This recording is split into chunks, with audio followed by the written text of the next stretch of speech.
A king cobra can come at you at full speed, raised up to eye level, and still be moving forward. It's about 10 to 12 feet long. It can lift roughly a third of that body off the ground, putting it face to face with a standing adult.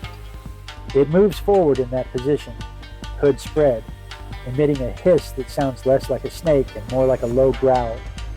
The name gives away the diet. Ophiophagus means snake eater. These things go around eating the other venomous snakes in the region, cobras, kraits, anything available.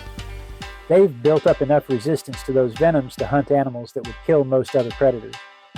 They target prey head first, which makes the swallowing go smoother.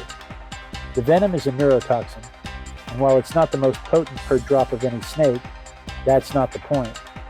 The point is volume. One bite delivers enough to kill an elephant. In humans, without treatment, it can shut down the respiratory system in 30 minutes. They don't usually target people, but they will defend their territory. Back away and it leaves you alone. The king cobra is the only snake known to build a nest. The female rakes leaves and debris into a mound, lays 20 to 50 eggs inside, and guards it for about 2 months. A few days before the eggs hatch, she leaves. Because she's a snake eater and baby snakes are probably quite tasty to her, she pairs with the male for the entire breeding season, which is uncommon for reptiles.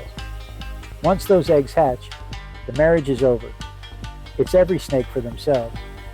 For years, the king cobra was treated as one species. A 2024 study confirmed it's actually 4 distinct Ophiophagus snakes spread across different parts of Asia. The only available antivenom was developed against one of those 4, and it may not work on bites from the other 3. India currently has no king cobra-specific antivenom at all. Nobody has actually counted them. The IUCN, the global body that tracks extinction risk, lists them as vulnerable based on models rather than a census. About 30% of their habitat has been lost. India made it illegal to kill them in 1972, but whether numbers are recovering, nobody can say, because there's no baseline count to compare against